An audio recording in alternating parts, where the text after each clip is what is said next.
वयाच्या 50 वर्षानंतर विषयांचा जास्त अभिलाष धरू नका. डोंगरे महाराजांचं वाक्य पाठ करा जाताना घरी. डोंगरे महाराज रोज प्रवचनात सांगायचे, धीरे धीरे जीभ का संयम करना चाहिए. रोज वाक्य असायचं.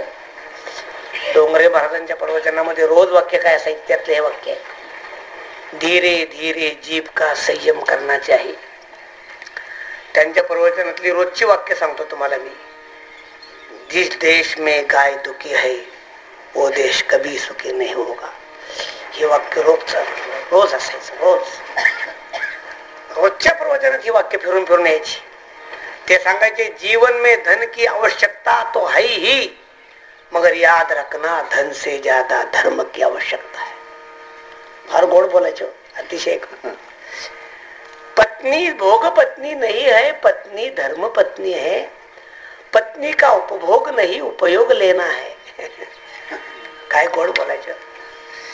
धीरे धीरे जीभ का संयम करना चाहिए. इंद्रियांची ताकद संपली तरी सुद्धा ज्यांना पत्नीचा संग करावा असा वाटतो त्यांनी समजावं, आपण अजामिळ आहे. अजामिळ म्हणजे बोकड. शेळीचं दूध चांगलं आहे, वनस्पतीजन्य. येऊ द्या, अपेक्षा करा, येऊ द्या. सकाळी आपल्या कार्यक्रमाच्या उद्घाटनामध्ये मी बोललेलो आहे की येऊ द्या, खूप मोठा येऊ द्या, की आपला सप्ताह हे मंडप सगळा पाक उधळून जाऊ द्या. मंडपाला कुठे आहे तो म्हणून माझ्या जेव्हा उठला काय बुवा, पण पाऊस पडू द्या बुवा. आता काय खरोखर सांगतो, म्हणजे माझ्यासारखा ब्रह्मचारी म्हणून आम्ही भयंकर निष्ठुर माणसावर का बापू, लय निष्ठुर मनुष्य. आमच्या डोळ्यात सहसा कधी पाणी येत नाही, खरंच येत नाही. कोणाच्या घरी आम्ही गेलो, कोणाच्या मैत्रीला गेलो तर काय आम्हाला काय त्याचं काय विशेष वाटत नाही.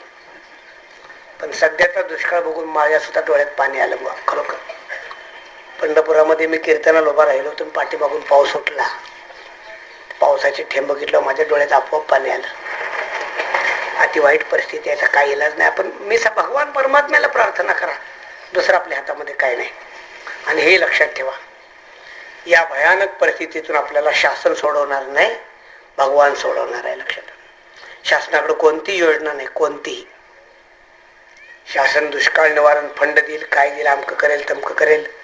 आजच वर्तमानपत्रात बातमी आपण वाचली की दुष्काळासाठी बसलेली सभा, तर त्यांनी निगेटिव्ह विचारात उठले की पैसाच नाही तर दुष्काळात घालायचा कुठं. म्हणजे दुष्काळामध्ये दुष्काळ निधीचा बी दुष्काळ पडला. आता भगवान परमात्म्याशिवाय दुसरं कोणी नाही लक्षात ठेवत. शेळीचं दूध चांगलं आहे, वनस्पतीजन्य आहे. महात्मा गांधी शेळी पाळत होते, शेळीचं दूध पित होते. मी 1977 पर्यंत शेळीचं दूध पित होतो, मी स्वतः. वनस्पतीजन्य म्हणून, चांगला म्हणून. पंढरपुरामध्ये मी चातुर्मासात राहिलो, तर पंढरपुरामध्ये 2-4 गल्ल्यात फिरून शेळीचं दूध मिळवलं मी. कुठं मिळतंय म्हणून ते मी शेळीचं दूध शोधून आणलंय. आमच्या गुरुजींना कळालं, तर ते म्हणले, अरे शेळीचं दूध तो का पितोस? म्हणलं दादा चांगलं असतं. नाही म्हणले चांगलं नसतं. माझा अपेक्षाभंगच झाला. म्हणलं का नसतं चांगलं? शेळीचं दूध का पिऊ नये? आमच्या गुरुजींना प्रश्न विचारला 1977 साली. त्याने मला उत्तर दिलं, शेळीचा पुत्र कोण आहे सांग. म्हणलं बोकड. बोकड कसा वागतो? शेळीचं दूध पिलं आपली वृत्ती तशी उन्मत्त होते. म्हणून लक्षात ठेवा, हे सगळे राजकीय क्षेत्रातले लोक बोकडासारखे का वागतात? काय खातात ते? खातात काय? बोकड. म्हणून बोकडासारखे वागतात. दुसरं काय नाही. ते असे का वागतात? बोकडासारखे उन्मत्त का? खातात बोकड. मी का सांगितलं आपल्याला? अजामिळ काय? वयाच्या 88व्या वर्षी ज्याला 10वा मुलगा होतो तो अजामिळ. लक्षात ठेवा. त्याचं नाव प्रवचन घेण्यासारखं नाही हो. प्रवचनामध्ये चरित्र सांगण्यासारखं त्याचं नाही. आता काय तुम्हाला सांगावं, तरी सुद्धा आम्ही चरित्र सांगतोय त्याचं. जगद्गुरु तुकोबारायांचं बाजूला ठेवून सांगायला लागलो ना.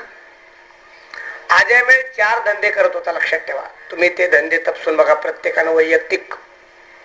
4 प्रकारचे धंदे आजयामेळ करायचा. पहिली म्हणजे चोरी, दुसरं म्हणजे लूट, तिसरं म्हणजे लबाड बोलून, आणि चौथं म्हणजे जुगार खेळून. चोरी, लूट, लबाडी आणि जुगार या 4 मार्गाने पैसा ज्याच्या घरात येतो तो आजयामेळ आहे. तुमच्या लक्षात आलं समजा की आपण चोरी करत नाही, कोणाचं लुटत नाही, जुगार खेळत नाही, पण लबाड बोलतो, की समजायचं आपण 1/4 आजयामेळ आहोत. 1/4. समजा तुम्ही जुगार खेळत असला तर समजायचं आपण 1/2 आजयामेळ आहोत. आता सगळं फुल असला तर प्रश्नच नाही, पण भगवान परमात्म्यानी फक्त आजयामेळ, मी सगळी कथा सांगणार नाही, इतका पापी आजयामेळ, पण भगवान परमात्म्याने त्याचा स्वीकार केल्यानंतर श्रीमद भागवतामध्ये 6व्या स्कंदामध्ये त्याची कथा आली. म्हणून ती कथा आमच्या मुखामध्ये आली ना. आमच्या मुखात का आली सांगा? पापी आजयामेळायचा नेला वैकुंठा. भगवान परमात्म्याने मलमासाचा स्वीकार केला. मी तुम्हाला पुरुषोत्तम मासाच्या बद्दल बोलायला लागलोय. भगवान परमात्म्याने त्या मलमासाचा स्वीकार केला. म्हणले असं कर, तुझं नाव मलमास आहे ना, आपण आता बदलूया. भगवान परमात्म्याने आपल्या 1000 नावातलं एक नाव त्याला देऊन टाकितलं, पुरुषोत्तम. भगवंताचं नाव आहे पुरुषोत्तम आहे ना. पुरुषेषु उत्तम इति पुरुषोत्तम. जो पुरुषांमध्ये श्रेष्ठ आहे त्याला पुरुषोत्तम म्हणतात. भगवान परमात्माचे एक नाव आहे उत्तम पुरुषस्तन्य परमात्मेत्युदारतः. त्याला परमात्मा म्हणतात, तो उत्तम पुरुष आहे. परमानंदा पुरुषोत्तम, परमानंदा पुरुषोत्तम, परमानंदा पुरुषोत्तम,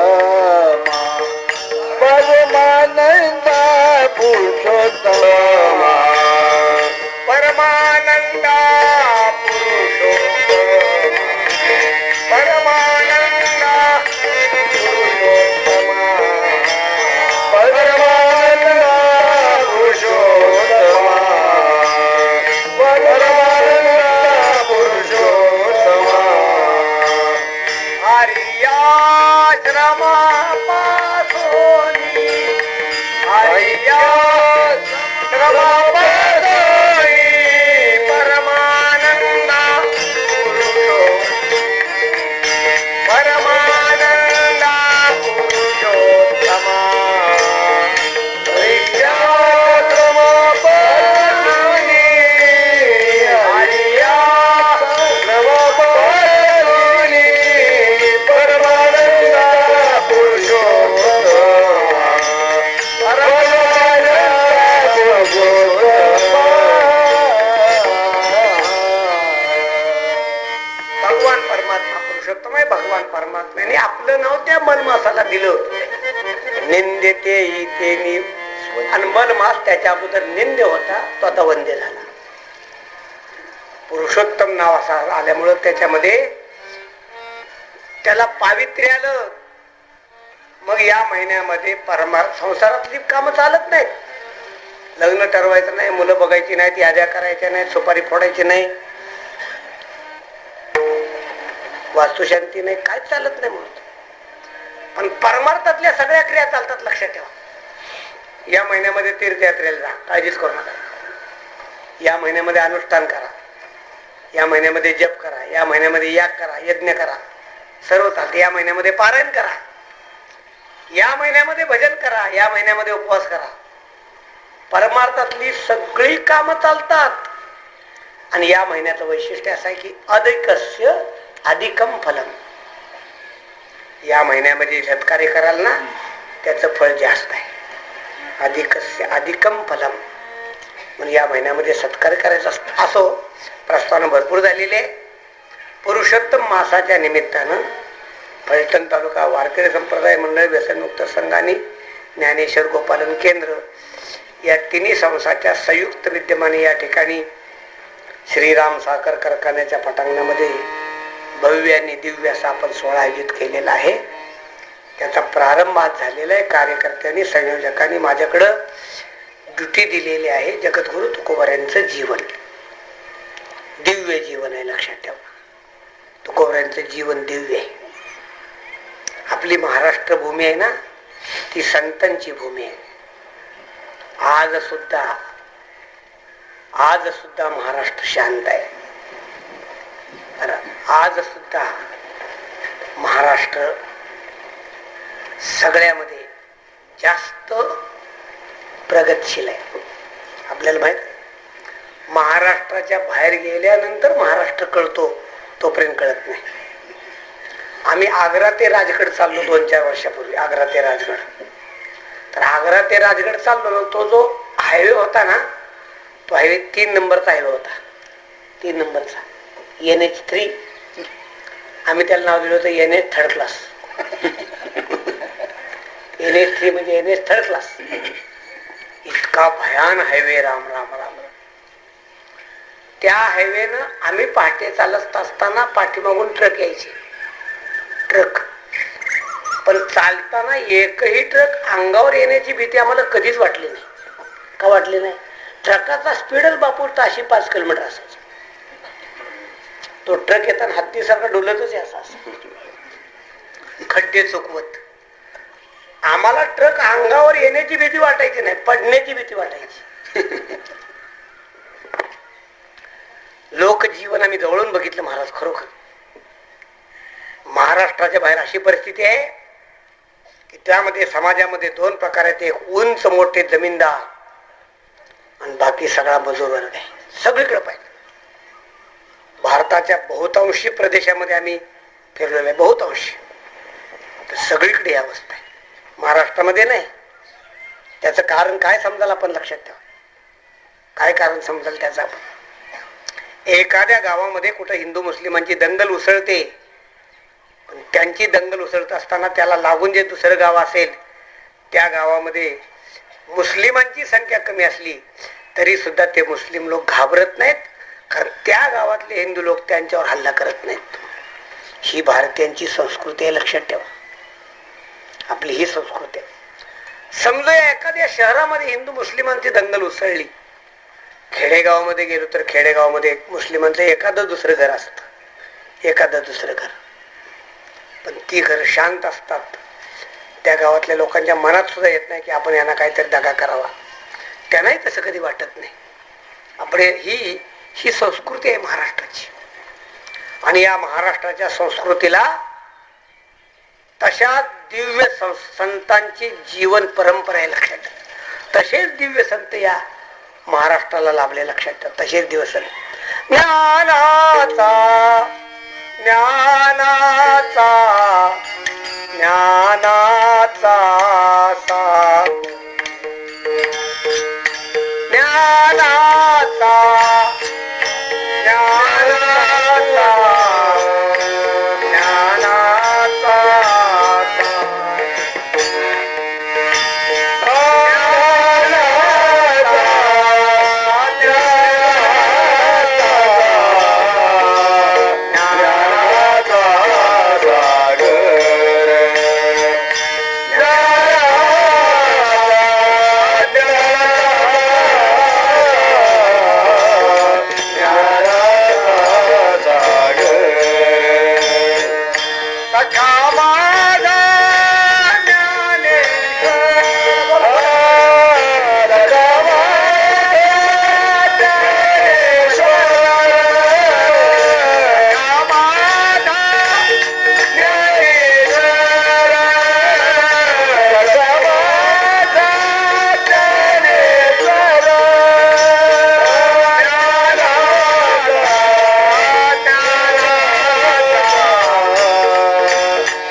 परंपरा लांबली. त्या संत परंपरेतली काही नावं आपल्या पुढे सांगतोय. सगळ्यांची चरित्र विस्तारानं सांगू शकणार नाही.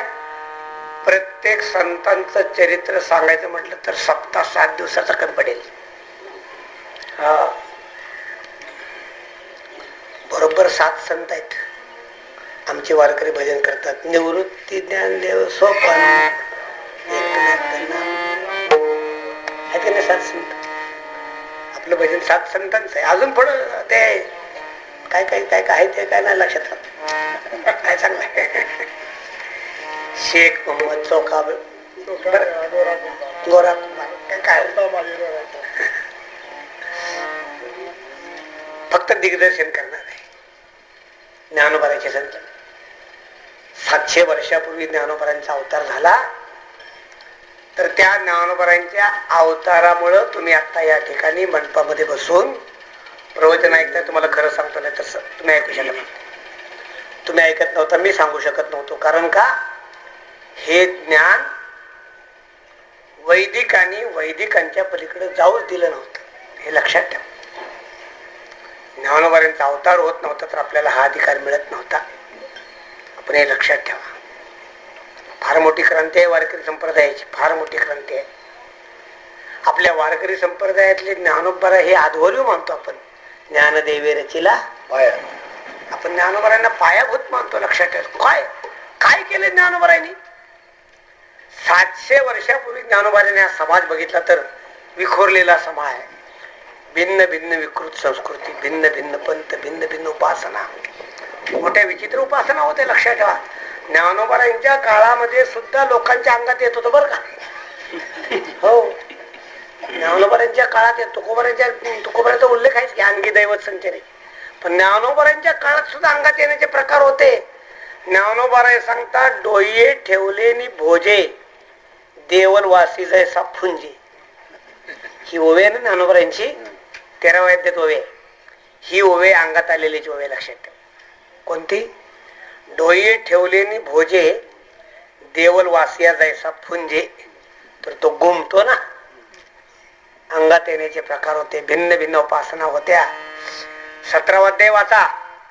17व्या अध्यायामध्ये ज्ञानोबारायांनी भिन्न उपासना, विकृत उपासना करत असताना ज्यांच्या निषिद्ध उपासना आहेत ते स्मशानात जाऊन कशा तऱ्हेनं प्रेताच्या शरीरावर अंगावर बसून कशी उपासना करत होते त्याचं वर्णन तिथे आहे पहा. प्रेतान भूतान गणांशान्य यजंते तामसा जना. ज्ञानोबारायांनी मोठी जादू केली. लक्षात ठेवायचं. त्यावेळच्या काळामध्ये हा समाज एकत्र येऊ शकत नव्हता.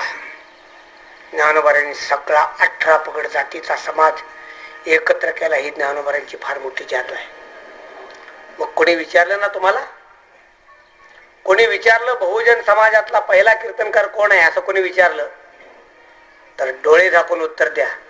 बहुजन समाजातला पहिला कीर्तनकार आहे नामदेवराय. त्याच्या अगोदर बहुजन समाजातला कीर्तनकार नाही असला तर दाखवा. नाचो कीर्तनाचे रंगी, नाचो कीर्तनाचे रंगी, नाचो कीर्तनाचे रंगी, नाचो कीर्तनाचे ज्ञानदीप लावू जगी, ज्ञानदीप लावू जगी, सर्व कानोनी वादाई, सर्व कानोनी वादाई, ज्ञानदीप लावू जगी, ज्ञानदीप लावू जगी, सर्व कानोनी वादाई, सर्व कानोनी वादाई. नाचो कीर्तनाचे रंगी. नामदेवराय कीर्तनकार पहिले आहेत. लक्षात ठेवा. फार मोठी क्रांती केली. फार मोठी क्रांती. बहुजन समाजामध्ये कीर्तनाला काय परिणाम झाला असेल. फार मोठा परिणाम झाला.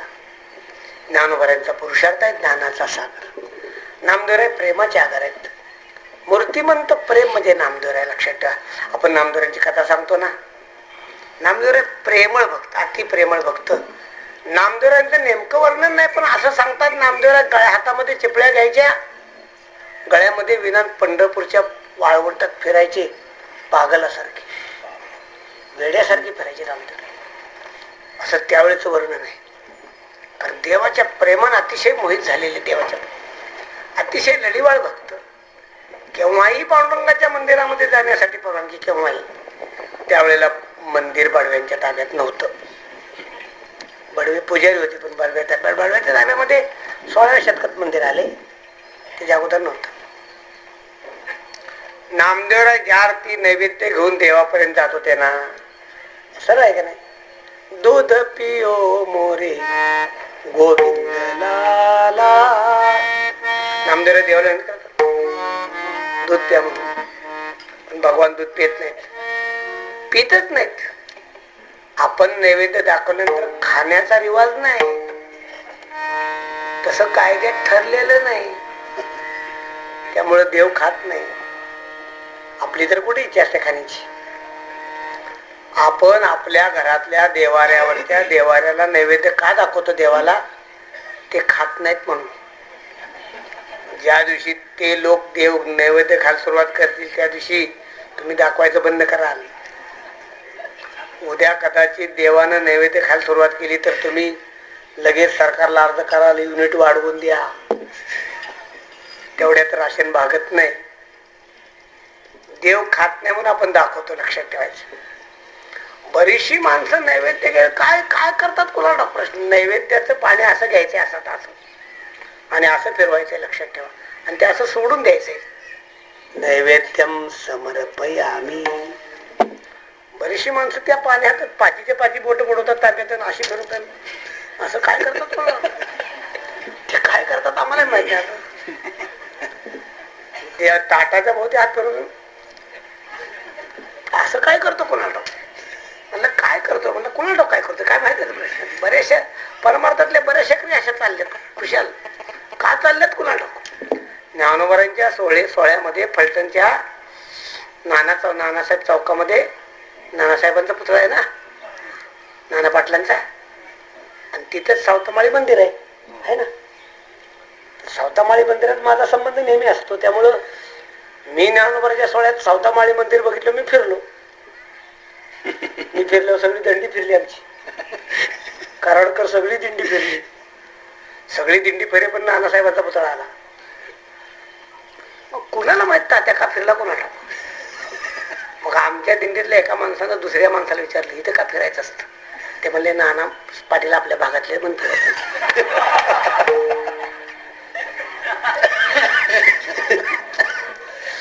आपण फिरायचंच बंद केलं, म्हणलं बांधलं. परमार्थातल्या बऱ्याचशा क्रिया अशा आहेत, आपण का करतो कुणाला त्या जाणून घेत नाही आपण का करायच्या, लक्षात त्या जाणून घ्या. मंदिरामध्ये घंटा का वाजवायची जाणून घ्या, लक्षात ठेवा. आपण गेल्या गेल्या घंटा वाजवतो, आपण गेल्या गेल्या आपल्यासाठी घंटा नाही, ती घंटा आहे देवाची आरती करताना वाजवण्यासाठी, तुमच्यासाठी नाही. तुमच्यापैकी बरेचसे बावळ लोक मला सांगतात की घंटा का वाजवायची, देव जागा होतो. वा रे वा, म्हणजे देवाला तो पोलवाई बोलला, देवाला सुंदर देतो काय मी आलो म्हणून. प्रवचन चाललंय आणि लागला घंटा वाजवायला. अहो का वाजवता? म्हणलं माझा रोजचा नियम आहे. प्रवचन शांतपणांत घंटा वाजवायची असते का? नसती वाजवायची.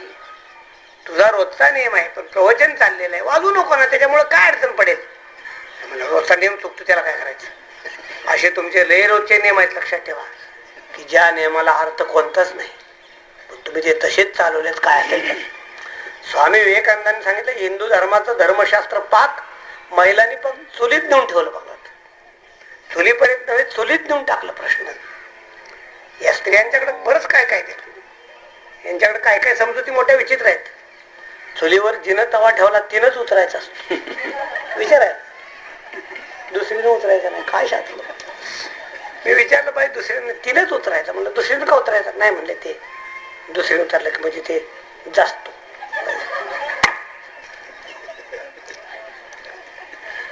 मी तुम्हाला काय सांगतोय, निरर्थक क्रिया करू नका. आपण ताटाच्या भोवती ज्या वेळेला पाणी सोडतो, मी एका माणसाला विचारलं कशासाठी पाणी सोडता? तो म्हणला बाहेरची किडा मुंगी आत येऊ नये म्हणून. काय मूर्खपणा आहे? हे वैज्ञानिक दृष्टिकोनाचे लोक आम्हालाही शिकवतात असलं. नका मूर्ख काय काय म्हणत, किडामुंगी कशाच किडामुंगीची. समर्पण भाव तुम्हाला माहित नाही. असो, नामदेवराय नैवेद्य दाखवतात, पण देवाजवळ हट्ट धरतात की ते नैवेद्य घ्या. दूध पिओ मोरे गोविंद लाला, विनंती करतात दूध प्या. भगवान दूध पित नाहीत. प्रभुजी की मूर्त दूध न पिबत, शिर पचारे नामारोवत. नामदेवराय दूध प्या. हट्ट धरला, तुम्ही दूध पिल्याशिवाय मी घरी जाणार, तरी फरक पडला नाही. मग म्हणले इथं प्राण देईन.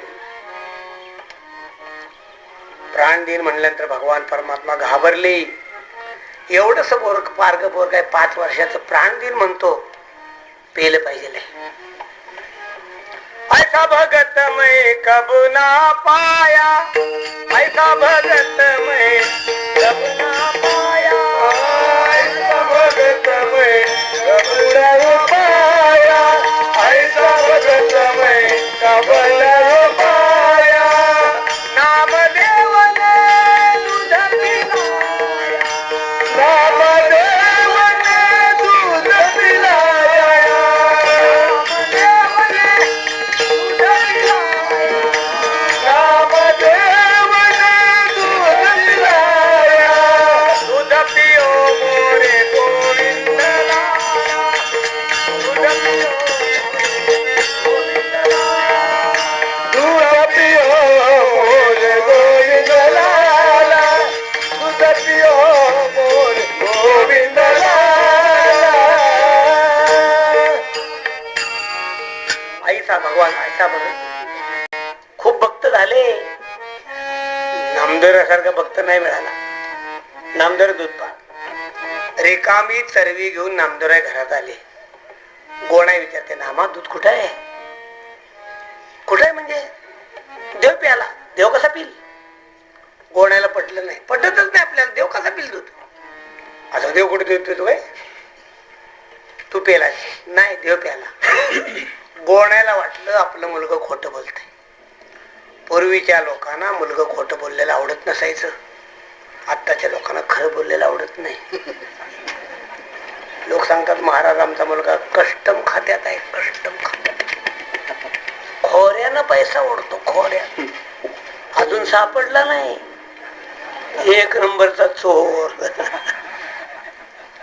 लोक म्हणतात महाराज मुलीला चांगलं स्थळ मिळालं. कोणतं स्थळ मिळालंय? म्हणजे आरटीओ. आरटीओ म्हणजे 1 नंबरचा भिकारी. दिसेल त्या गाडी पुढे हात पसरत, द्यावून हे भिकारी. आणि हात पसरतो तर हात पसरून तर पैसे किती मिळतात? आता 50 पर्यंत आले असेल, 100 मिळत असतील. एक पहिले 10 रुपये द्यायचे, आता 100 देत असतील. मी म्हणलं आरटीओ पेक्षा कीर्तन करायला मुलगी द्या. 1000च्या आत कधीच आलेलं नाही.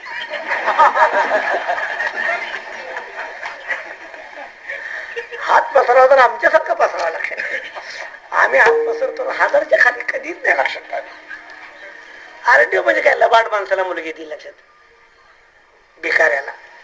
म्हणलं आमचा जावई वकील आहे. वकील म्हणजे लबाड. आणि मग म्हणलं आमचा एक मुलगा आहे. म्हणलं काय करतो? काय नाही म्हणलं कीर्तन करतो. कीर्तन. कोण मुलगी त्याला बसले पण आठव. आळंदीच्या एका मुलाने मला असं विचारलं, तात्या मी धोतर नेसून मुलग्या बघायला गेलो तर मला मुलगी पसंतच करू. म्हणलं तुझं म्हणणं काय? ते म्हणले मला परवानगी द्या पॅन्ट घालायला. आता काय करणार? म्हणलं बाबा मुलगी तुला पसंत करत असेल तर वाटेल तो पोशाख घाल, माझं काय अडचण नाही. काय करता काय लक्षात?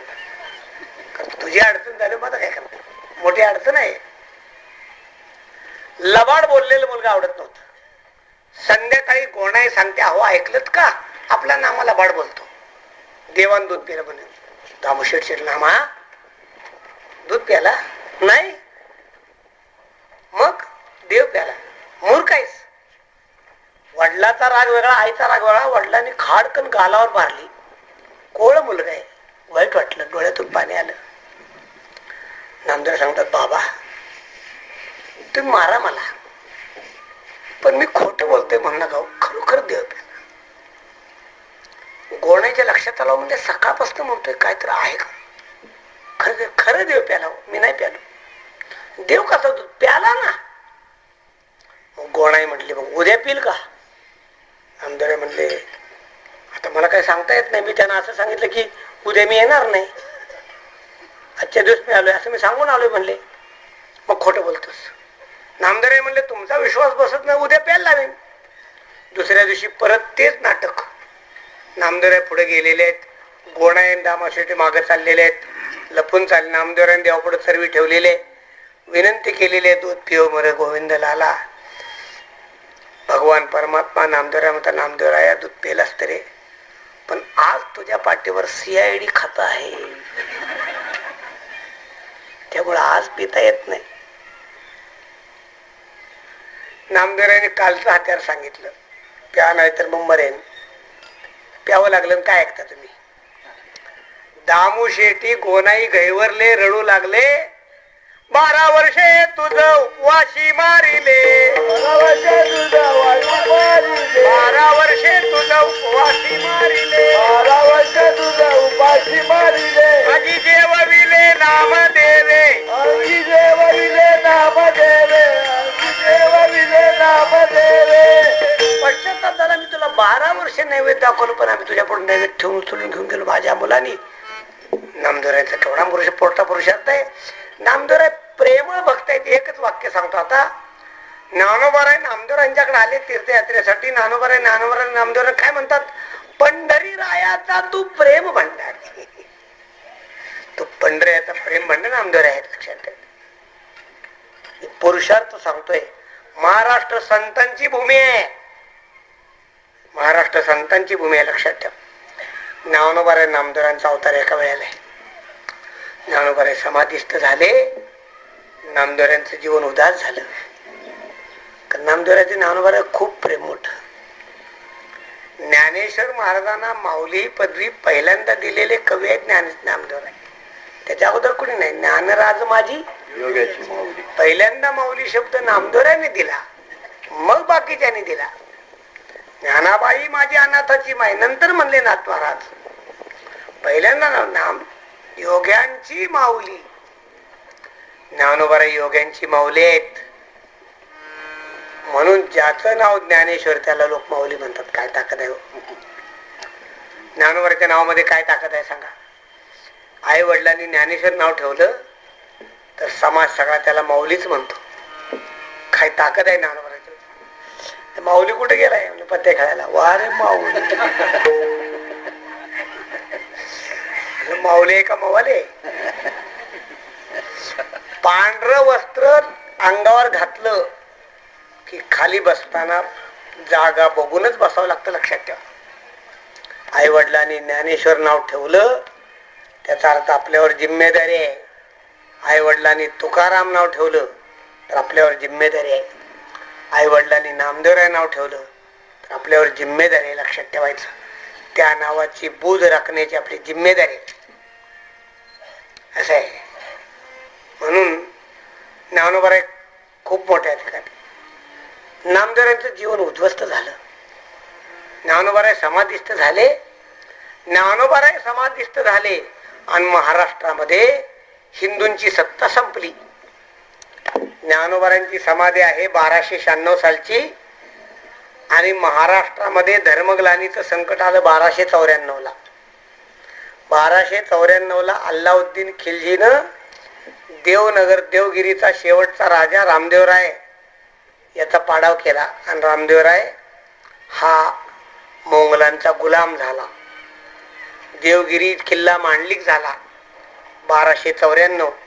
1296 ला ज्ञानोबाराय समाधिस्थ झाले आणि 1294 ला महाराष्ट्रामध्ये मुस्लिमांची सत्ता आली. आपलं हिंदू राज्य मांडलिक झालं 1294 ला. त्याच्यानंतर थोड्या दिवसात, थोड्या म्हणजे अगदी थोड्या, अगदी थोड्या म्हणजे अगदी थोड्या दिवसात म्हणजे अगदी थोड्या दिवसात म्हणजे 1313 म्हणजे किती झाले? 1919 अवघ्या 20 वर्षामध्ये महाराष्ट्र पोरका झाला. 1313 रामदेवरायचा जो चिरंजीव होता शंकर देवराय हा शेवटी युद्ध करून मेला. 1313 देवगिरीच्या किल्ल्यावर हिरवं निशाण लागलं. म्हणजे महाराष्ट्र पूर्ण गुलाम झाला. मांडलिक नाही, पूर्ण गुलाम झाला महाराष्ट्र. ज्ञानोबाराय समाधीच झाल्यानंतर नामदेवरायांचं जीवन उदास झालं, थांबले नाहीत. पंजाब प्रांतात जाऊन राहिले. किती वर्ष? 24 वर्ष. नामदेवरायांनी पंजाब प्रांतामध्ये 24 वर्ष धर्मप्रचार केलेला. शीख लोक नामदेवरायांना खूप मानतात. लक्षात ठेवा, भारताचे राष्ट्रपती ज्ञानी जैलसिंग जेव्हा पंढरपूरला आले तेव्हा पहिल्यांदा पांडुरंगाकडे गेले नाहीत. पहिल्यांदा म्हणले हम नामदेव राय के दर्शन लेंगे. पहिल्यांदा नामदेव मंदिरात गेले. लक्षात ठेवा का? ओ बोले वो हमारे गुरु आहे. काय ताकद आहे लक्षात. भारताचा एक राष्ट्रपती भारताचा जो पांडुरंगाच्या दर्शनाला येतो, पण असं सांगतो की आम्ही पहिल्यांदा नामदेवरायांचं दर्शन करू, नंतर पांडुरंगाकडे जाऊ. मला वाटत नाही महाराष्ट्राच्या मुख्यमंत्र्याला नामदेवरायांचं मंदिर कुठे माहित असेल म्हणून. काय संस्कृती आपण लक्षात ठेवा. नामदेवराय 24 वर्ष पंजाब मध्ये राहिले. तर पंजाब मध्ये शिखांचा तो धर्मग्रंथ आहे ग्रंथ साहिबा, त्याच्यामध्ये नामदेवरायांचे 65 अभंग आहेत. आम्ही तो ग्रंथ साहिबा ग्रंथ उघडून बघितला. त्याने आम्हाला परवानगी दिली. आम्ही गुमानला गेलो होतो ना. गुमानला नामदेवरायांची समाधी आहे, मंदिर आहे गुमानला नामदेवरायांचं. त्या मंदिरामध्ये अजून ते लोक नामदेवरायांची पूजा करतात गुमानला. आम्ही गुमानला गेलो होतो. तो ग्रंथ साहेबा ग्रंथ आहे त्यांचा मोठा, फार पवित्र ग्रंथाचं फार पवित्र मानतात. ग्रंथ किती पवित्र मानावा, शिखांच्याकडून शिका तुम्ही, खरोखर शिका. आपण गाथा कुठेही टाकतो, लक्षात, कुठेही गाथा टाकू नये. जमिनीवर गाथा कधी ठेवायची नाही. गाथा कधी उघडी नाही ठेवायची. गाथ्याला वस्त्र पाहिजे, लक्षात. आपल्याकडे ग्रंथाची किंमत नाही जास्त तशी. शीख लोक खूप ग्रंथ मानतात.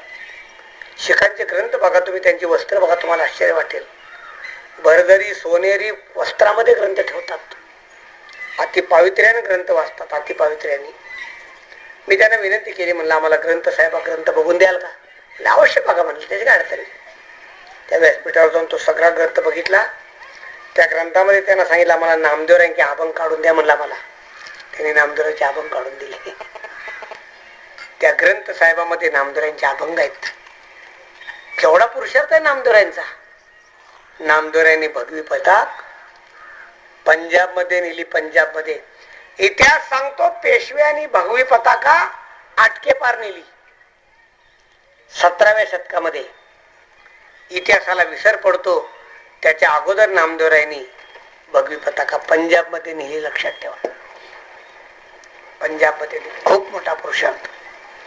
म्हणून नामदेवरायांचं वर्णन करता असताना नामदेवराय सांगतात की संयुगाचा भक्त नामा हा कीर्तनी,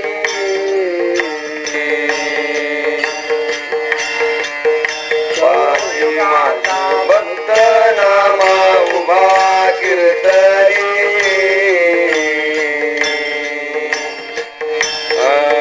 पाठी मागे डोळे उभी दे जाई, पाठी मागे डोळे उभी दे जाई. चौयुगाचा नामदेवराय 4 युगाचे भक्त आहेत. नाव सांगतो, लक्षात ठेवा.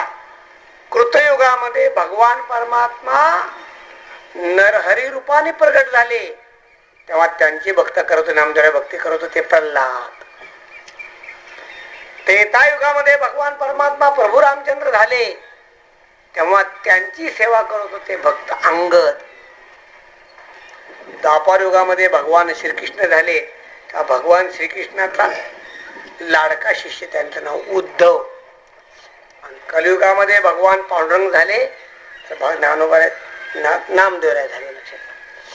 गाथा मंदिरात दर्शन घ्यायला गेल्यानंतर वर बघा जरा, गाथा मंदिरामध्ये आम्ही वर चौयुगाची भक्ती लिहिल्या पाहत येतात. उगत चित्र लावलेलं आहेत ती, तिथं लिहिलंय आम्ही, तिथं खाली वर लिहिले, आपण जाऊन पाहत येतं. मग कृतयुगात दैवत आहे भगवान नरसिंह, कृतयुगाची भक्ती आहे प्रल्हाद. त्रेतायुगाचं दैवत आहे प्रभू रामचंद्र, त्रेतायुगाचे भक्त आहेत अंगद. द्वापर युगाचा अवतार आहे भगवान श्रीकृष्ण, द्वापर युगाचे भक्त आहेत उद्धवजी. आणि कलियुगामध्ये भगवान पांडुरंग आहेत, तर कलियुगातले भक्त आहेत नामदेव राय. खूप मोठं नामदेवरायांचा पुरुषार्थ आहे. नामदेवरायांचा अवतार समाप्त झाला. नामदेवरायांचं आयुष्य खूप मोठं आहे, 80 वर्षाचं आयुष्य नामदेवरायांचं. आणि नामदेवरायांचा अवतार समाप्त झाला 1355 ला. 1355 चुकल जरा बघा शोधून, शक सांगत नाही, साल सांगतो आपल्याला. ज्ञानोबरायांच्या नंतर 55 वर्षानंतर समाधी घेतली नामदेवरायांनी 1355. तर 1355 ते 1550 मधली जी 200 वर्ष आहेत ना, ही 200 वर्ष प्रचंड धर्मग्लानीची गेली. प्रचंड धर्मग्लानी, अतिशय मोठी धर्मग्लानी, की त्यावेळेला महाराष्ट्रामध्ये राजसत्ताही नव्हती आणि धर्मसत्ताही नव्हती. धर्मसत्ता संतांची आणि राजसत्ता क्षत्रियांची. क्षत्रिय सगळे नामशेष झाले आणि सगळ्या महाराष्ट्रामध्ये मोंगलांचा धुमाकूळ सुरू झाला ना. कसा धुमाकूळ सुरू झाला हे कळण्यासाठी सायरन सुरू झाला. मोंगलांचा धुमाकूळ सुरू झाला. एक म्हण आहे, जुनी म्हण आहे, आता चालत नाही ती. जुनी म्हण आहे, मारून मुसलमान. त्यावेळेची ती म्हण त्यावेळेची आहे, मारून मुसलमान. म्हणजे मोंगल लोक सत्ताधारी धर्मांतर करण्यासाठी प्रलोभन दाखवायचे आणि प्रलोभनानं वाटत नसला तर मारून त्यांना पाठवायचे. त्यावेळेची म्हणाय लक्षात. 200 वर्षामध्ये प्रचंड धर्मग्लानी आली. परंतु ज्ञानोबराय आणि नामदेवराय या दोघांनी जी भक्तीची बीज रोवली होती, त्याचा परिणाम असा झाला की महाराष्ट्रातला हा बहुजन समाज, सर्व समाज तग धरून राहिला. मोंगलांची भीती होती तरी पंढरपूरच्या वाऱ्या चालू होत्या. लोक दिंड्या घेऊन पंढरपूरला यायचे. दिंडीवर हल्ला झाला तर लपून छपून एकटे दुखटे यायचे, तरी वाऱ्या चालू होत्या, तरी भजनं चालू होती. लक्षात ठेवा, तरी भजनं चालू होती, तरी कीर्तन चालू होती. हा धर्म टिकला, हिंदू समाज टिकला. आणि 200 वर्षानंतर महाराष्ट्राला एक दिव्य संत मिळाला. दिव्य, त्या दिव्य संताचं नाव आहे भानुदासाचे कुळी भानुदासाचे कुळी महाविष्णूचा अवतार. भानुदासाचे कुळी भानुदासाचे कुळी महाविष्णूचा अवतार. क्षेत्रपती स्थान शोभे गोदावरी तीर, क्षेत्रपती स्थान गोदावरी तीर. क्षेत्र प्रतिष्ठान शोभे गोदावरी तीर. क्षेत्र प्रतिष्ठान गोदावरी तीर. जय देव धन्य जय एकनाथ, जय देव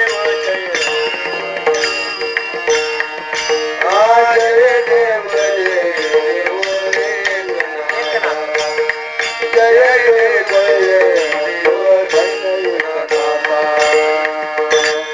निळोबाऱ्याने वर्णन केले भानदासाचे कुळी. 200 वर्षानंतर महाराष्ट्राला एक संत मिळाला. फार मोठी क्रांती केली ना नाथ महाराजांनी. फार हे नाथ महाराजांचा अवतार आहे 1550. जगद्गुरु तुकोबारांच्या अगोदर 50 वर्ष नाथराय. नाथरायांचं निर्वाण आहे 1598. जगद्गुरु तुकोबारांच्या अवताराच्या अगोदर 10 वर्ष, 50 वर्ष. खूप मोठी क्रांती केली. नाथ महाराजांनी खूप मोठी क्रांती केली. नाथ महाराज म्हणजे वारकरी संप्रदायातले व्यास महर्षी आहेत. आणि व्यासांची ग्रंथ संपदा जशी विपुल आहे तशी नाथांची ग्रंथ संपदा विपुल आहे. भागवताचं पारायण करताना आता गाथ्याचं पारायण बी अवघड आहे. आज सकाळी वाचायला उशीर झाला, 8ला पारायण सुरू झालं. त्या 8च्या नंतर ओढायचं म्हणजे किती ओढणार ओढून ओढून. 110 पानं रोज वाचायचे असतात. गाथा पारायण अवघड आहे, काढायला बसावं लागतं. ज्ञानेश्वरी 24 तासात संपते, लक्षात ठेवा. ज्ञानेश्वरी गाथा 36 तासात संपतो, ज्ञानेश्वरीच्या 1.5 पट. आणि एकनाथी भागवत 55 तासात संपतं, गाथ्याच्या 1.5 पट. आम्ही बरोबर तासाचं गणित काढले, करेक्ट तासाचं. ज्ञानेश्वरीसाठी रोज 3.5 तासाची बैठक लागते, 3.5 तासाची. सुट्टी न करता आम्ही ज्ञानेश्वरी पारायण करतो. सुट्टी न करता, सुट्टी करून नाही. 3.5 तासात बैठक सोडायची आणि सुट्टी करायची. 3.5 तास लागतात ज्ञानेश्वरी रोज. गाठ्याला 5 तास लागतात, 5. आणि भागवताला 7 तास लागतात. 7 तासाची बैठक लागते भागवताला. सोपं नाही. लोक म्हणतात एकनाथी भागवताचं पारायण नका ठेवू, लय कंटाळ येतो, लयच उशीर लागतोय. म्हणलं वाचायला जर एवढं नॅट लागतंय तर रचायला केवढं नॅट लागलं असेल.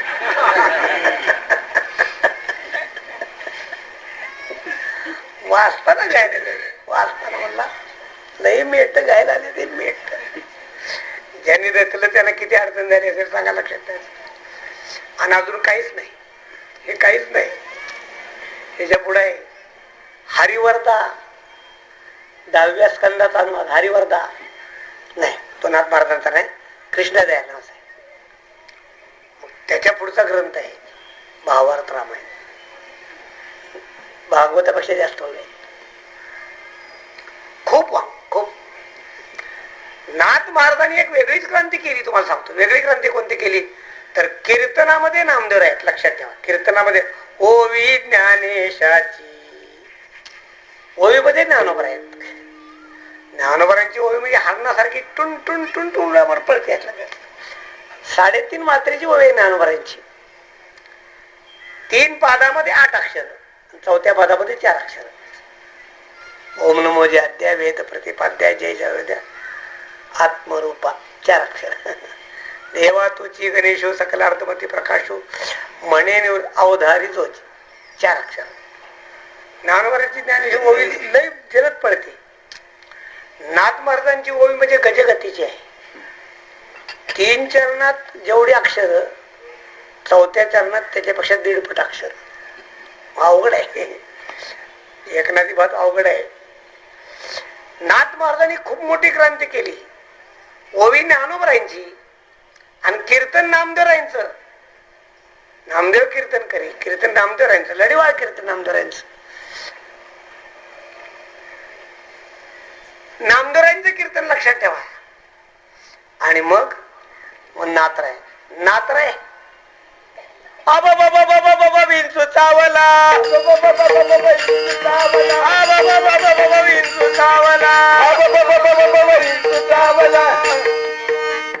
नाथ महाराज भारूड. भारूड हा प्रकार नाथ महाराजांनी आणला.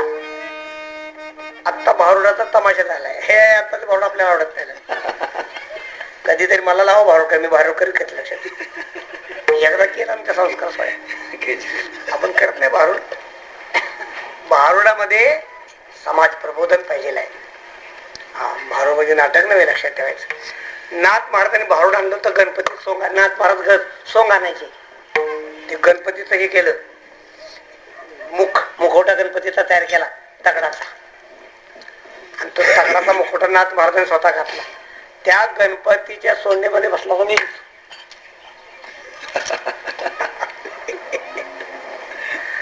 त्या विंचाने ठणका मारला नाथ महाराजा बरोबर नाकाला.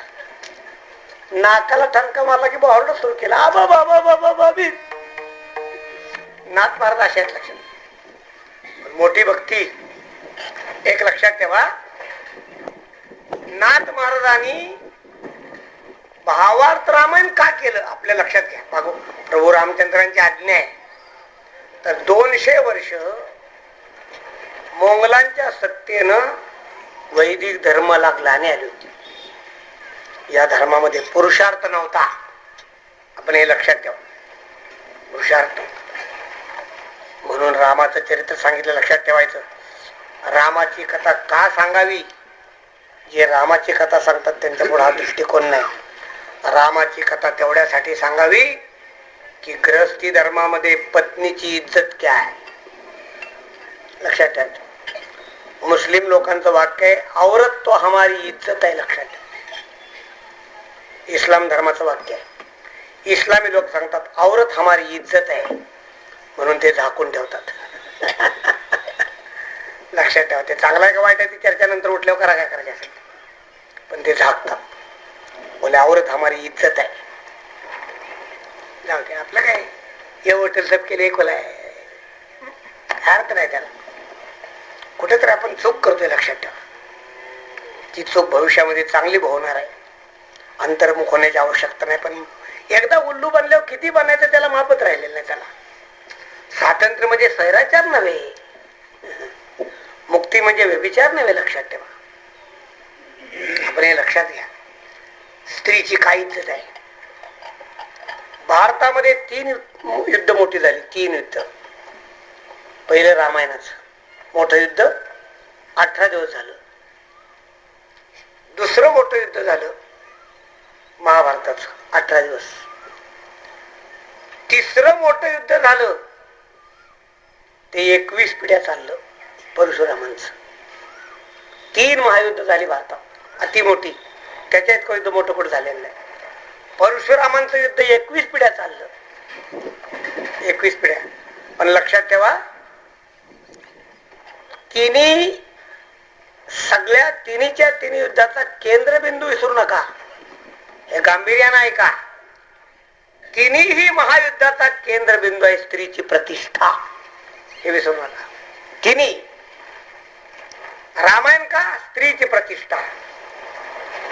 आपल्या पत्नीचा विनयभंग केला ना तर रावणाच्या प्रदेशामध्ये जाऊन रावणाचा निर्वंश करून, म्हणजे खापता देऊन नाही आणली पत्नी, निर्वंश करून, खंडणी देऊन नव्हे, रावणाचा वंशखंड करून प्रतिष्ठेनं सीतेला घेऊन आले.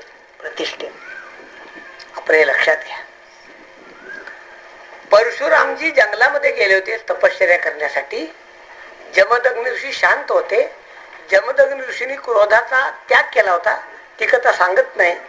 आश्रमामध्ये सहस्रार्जुन राजा आला. कामधेनू आहे, कामधेनू मागेल ती देते. सहस्रार्जुन म्हणतो जमदग्नी ऋषींना, ही कामधेनू मागेल ते देते, तर तुम्हाला बुवा लोकांना काय करायची? ही राजाकडे असणं चांगलं. तुम्हाला काय कामधेनूची आवश्यकता आहे? आम्हाला रोज संपत्ती लागते, ही कामधेनू आम्हाला द्या. जमदग्नी ऋषी म्हणले, राजा ही कामधेनू धर्मासाठी आहे, कामासाठी नाही. तिचा वापर धर्मासाठी करायचा, कामासाठी नाही. राजा ऐकत नाही. राजानं जमदग्नी ऋषींना मारलं, जबरदस्ती गाय सोडून नेली. जमदग्नी ऋषींची पत्नी रेणुका माता, तिने हातामध्ये शस्त्र घेऊन सहस्रार्जुनाशी युद्ध केलं. तर सहस्रार्जुनाने रेणुका मातेचा पराभव करून गाय घेऊन गेला. आपला पती मेलेला आहे, सहस्रार्जुन गाय घेऊन चाललेला आहे. म्हणून रेणुका माता, रामा, हे रामा, अशा हाका मारल्या. पण ती रामापर्यंत हाल गेली नाही. अशा 21 हाका मारल्या. 21वी हाक पोचली. बळक आली. तोपर्यंत आश्रम सगळा उजाड झालेला. कपाळ पडून आहे करतो. वडिलाच्या प्रेता शेजारी बसून, काय झालं? सगळा इतिहास सांगितला. हाक मारली नाही, अरे 21 हाका मारल्या. परशुरामाने प्रतिज्ञा केली, आई 21 हाका मारल्या ना, तुझ्या प्रत्येक हाकेची किंमत चुकवेन. या उन्मत्त क्षत्रियांचा नक्षा 21 वेळा उतरतो. 21 पुढे युद्ध चाललं, लक्षात ठेवा. पण प्रतिष्ठा कोणती? प्रतिष्ठा स्त्रीची, एका स्त्रीची विटंबना केली त्या प्रतिष्ठेसाठी 21 पिढ्या युद्ध चाललं. आणि महाभारताचं युद्ध दुःशासनानं द्रौपदीच्या निरेला हात घातला. निरेला तर काय काय गोष्टी मला आवडत नाहीत. मला माझे काय काय मत अशी म्हणजे परकड आहेत. धर्मराजा चांगला आहे त्याबद्दल वाद नाही, तो साधू आहे त्याबद्दल वाद नाही, पण इतकं साधू पण मला मान्य नाही की आपल्या पत्नीची बेइज्जत करण्यासाठी कुणीतरी तिच्या निरेला हात घालावा आणि धर्मराजानं साधू पण सांभाळावं इतकं आपल्याला आवडत नाही. हे आपल्याला हे चुकीचं आहे, आम्ही कबूल करत नाही. लक्षात ठेवा, वाईट वाटून घेऊ नका, कोणी कुणाच्या भावना दुखवून घेऊ नका, पण हे षंड माणसाचं लक्षण आहे. ज्या पतीच्या पुढं त्याच्या पत्नीची विटंबना होत असेल आणि तो जर शांत असेल, हे षंड माणसाचं लक्षण आहे.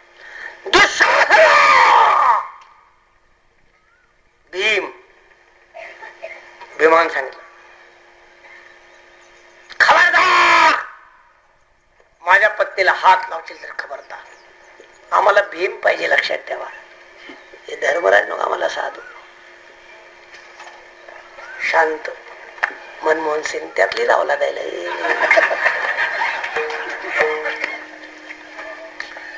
पाकिस्तानचे किती हल्ले होणार मनमोहन सांगतो. आम्ही या कृत्याचा जाहीर निषेध करतो. मान्य नाही, आम्हाला मान्य नाही, मंजूर नाही. लक्षात इतकं साधू पण उपयोगाचं नाही.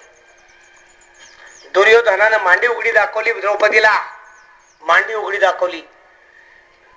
दुर्योधन तुझ्या मांडीवर कमाल घाला. भीम त्याला म्हणतात भीम गर्जना, आत्ताची नवळ ती भीम गर्जना. हा नाही खबर. भीम चौताळला होता आणि त्या भीमाला शांत करण्याचं काम हे धर्मराज करतो. ते साधू ते भीमा सांग, भीमा शांत राहा, ही रागवण्याची वेळ नाही. मग कशाची वेळ आहे? मूर्ख बनण्याची वेळ आहे का? लक्षात ठेवा, मला मंजूर नाही, आपण नाही मंजूर करते. भीमानं सांगितलं तुझ्या मांडीवर माझी गदा बसेल. दुःशासना तुझा हात उकडेल, लक्षात ठेव. द्रौपदीनं सांगितलं नीचा, या हाताला माझ्या पतीशिवाय स्पर्श झाला नाही, केसाना माझे केस धरलेस. ज्या दिवशी तुझ्या रक्तानं केसाला मालिश, केसाला रक्त लावेन त्या दिवशीच फणी लावेन केसाला फणी. द्रौपदीनं 13 वर्ष केसाला फणी लावली नाही. 13 वर्ष केसाला तेल लावलं नाही. द्रौपदीनं सांगितलं भीमाला याद राखा, दुःशासनाचं रक्त यायला लागेल मग तेल लागेल. रणांगणामध्ये दुःशासन भीमाशी लढत होता आणि भीमानं दुःशासनाला खाली पाडला, त्याच्या छातीवर पाय दिला आणि विचारलं सांग सांग कोणत्या हाताने माझ्या पत्नीला स्पर्श केलास. दुःशासन सुद्धा घाबरला नव्हता, तो क्षत्रियच होता. क्षत्रिय घाबरत नाही. दुःशासनानं तसं सांगितलं, हा माझा धष्टपुष्ट हात, या हातानं द्रौपदीचा केस धरले नाही. हा उजवा हात. भीमानं तो उजवा हात असा हातात धरला, असा छातीवर पाय दिला आणि असा हात उखडला तर खुब्यापासून हात सुरखड आकाशात फेकून. भीमाला राग होता. आपण लक्षात ठेवा, बेसावध अवस्थेमध्ये शहाजी महाराजांना बाजी घोरपड्यानं अटक केली. बेसावध अवस्थेत शिवाजी महाराजांना तो राग होता की माझ्या वडिलांना बेसावध अवस्थेमध्ये यानं अटक केलेला आहे ना. तो राग शिवाजी महाराजांनी जपला आणि जेव्हा शिवाजी महाराज मुधोळला गेले, हा बाजी घोरपडे मुधोळला गेले जेव्हा कर्नाटकाच्या भागामध्ये, तेव्हा मुधोळचं सिंहासन शिवाजी महाराजांनी लाथेनं उडवून लावले. गुलामाची सिंहासन उडवून फेकून दिलं सिंहासन. आणि जेव्हा बाजी घोरपडे समोर आला तेव्हा शिवाजी महाराजांनी एका तलवारीच्या घावामध्ये बाजी प्रभूचं मुंडक, बाजी ते घोरपड्याचं मुंडक खलास केलं. आपण हे लक्षात घ्या. भीमाचा राग शांत झाला नाही. भीमानं गदा घेतली, अशी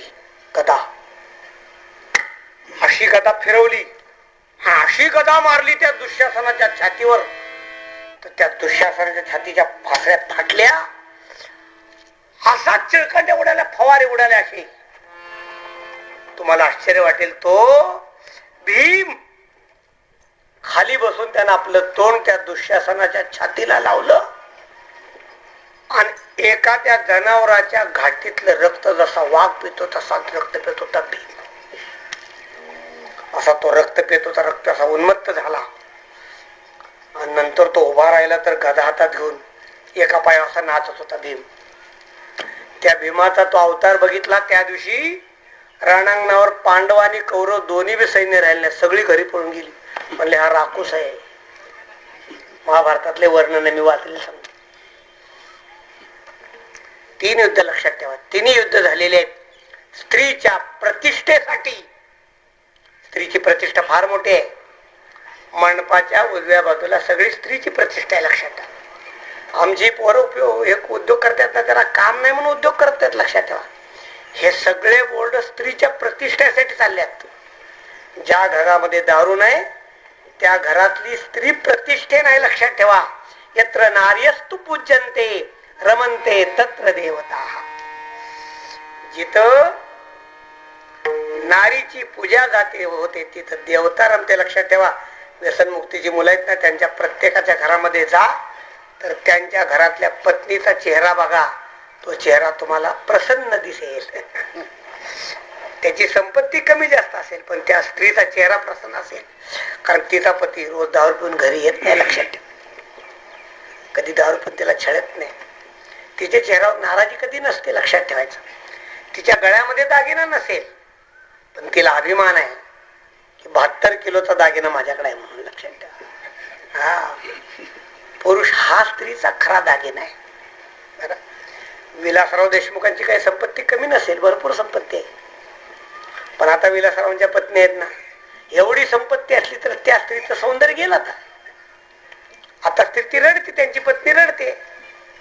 का रडते? तिचा अलंकार गेला ना. साजे अलंकार तरी भोगिता भरतात. पती हा खरा स्त्रीचा अलंकार आहे ना. मी तुम्हाला का सांगायला लागलो, यत्र नार्यस्तु पूज्यन्ते रमन्ते तत्र देवता. नाथ महाराजाचा अवतार लक्षात ठेवा. आणि मी तुम्हाला अभिमानानं सांगतोय, हे अभिमान सांगू नये पण मी अभिमानानं सांगतोय, हे चरित्र तुम्हाला कुणी सांगणार नाही. नाथ महाराज सगळं सांगतील. का भावार्थ रामायणाची निवड केली नाथ महाराजांनी? गरित्र घात झालेला समाज, त्या समाजाच्या अंगामध्ये पुरुषार्थ निर्माण करण्यासाठी नाथ महाराजांनी भावार्थ रामायण रचना केली. पुरुषार्थ निर्माण करण्यासाठी. आणि मग एक बारका ग्रंथ आहे रुक्मिणी संयमवर. रुक्मिणी संयमवर काय? भावार्थ रामायणामध्ये रामाचा पुरुषार्थ आहे, रुक्मिणी स्वयंवरामध्ये कृष्णाचा पुरुषार्थ आहे. देवा लक्षात ठेवा. भीमक राजाची सगळी सेना, रुक्मिणी स्वतः हातामध्ये होता. कौरव आलेले, देशोदेशीचे राजे आलेले, आणि रुक्मिणी माता जगदंबेचं दर्शन घेऊन बाहेर पडतात आणि रथामध्ये बसतात. बसताना भगवान श्रीकृष्ण पुढे गेले, रुक्मिणीचा हात धरला. रुक्मिणी, या सगळ्या क्षत्रियांच्या देखत मी तुझं पाणी ग्रहण करतोय. सगळ्या क्षत्रियांना चॅलेंज, तुमच्या अंगामध्ये कुणाकडे ताकद असेल त्यानं मला अडवावं. आणि अशी सगळ्या क्षत्रियांच्या छातीवर पाय देऊन रुक्मिणीला आणलं. लक्षात, पहिला विवाह आहे, पहिला. पण तो पहिला विवाह सुद्धा त्याला राक्षस विवाह म्हणतात. 8 प्रकार आहेत ना, म्हणजे मुलगी पळवून आणणं म्हणजे राक्षस विवाह, पण तो शास्त्र मान्य आहे. आपण नाथ महाराज लक्षात ठेवा की या गलित गात्र झालेल्या सगळ्या समाजाला एक प्रकारची धर्माची चेतना आणि प्रेरणा देण्याचं काम नाथ महाराजांनी केलं. आणि नाथ महाराजांच्या अवताराची परिसमाप्ती झाली 1598. नाथ महाराजांचा अवतार 1598 ला संपला आणि त्याच्यानंतर 10च वर्षामध्ये जगद्गुरु तुकोबारायांचा अवतार आहे. तुकोबारायांच्या अवताराबद्दल रामेश्वर भटजी काय म्हणतात तेवढं सांगतो, आजची सेवा संपवतो. रामेश्वर भटजी असं म्हणतात, ते सांगतात की जगद्गुरु तुकोबारायांचा अवतार म्हणजे काय, ते सांगतात संत ग्रह मेळी जगदांद्या गिळी पैल उदिया चळी भाणू तुका तुकाराम तुकाराम तुकाराम तुकाराम तुकाराम तुकाराम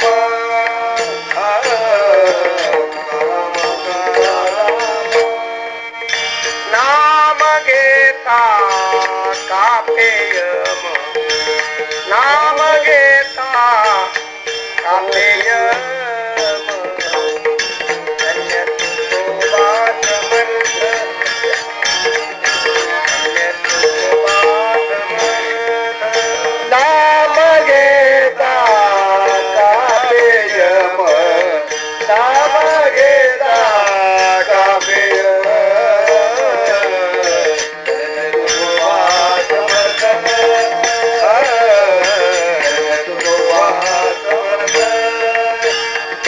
म्हणे रामेश्वर भट्ट पिजा म्हणे रामेश्वर भट्ट पिजा म्हणे रामेश्वर भट तुझा म्हणे रामेश्वर भट तुझा तुका विष्णू नाही तुझा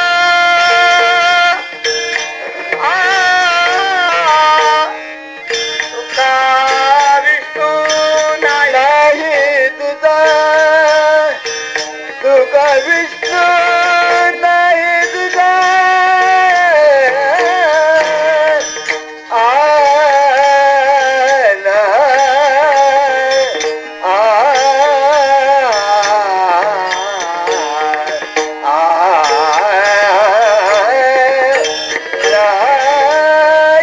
तुका विष्णू नाही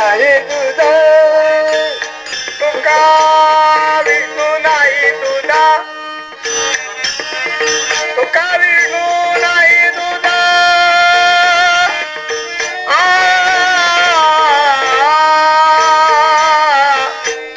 विष्णू नाही तुझा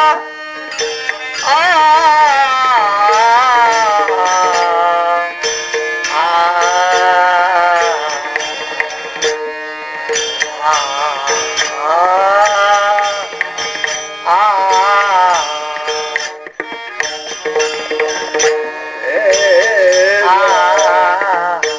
विष्णू नाही तुझा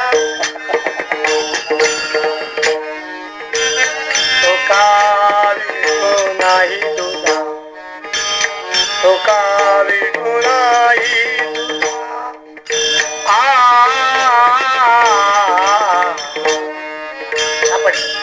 तुका विष्णू नाही तुझा तुका विष्णू नाही तुझा तुका विष्णू नाही तुझा तुका विष्णू नाही तुका विष्णू नाही तुझा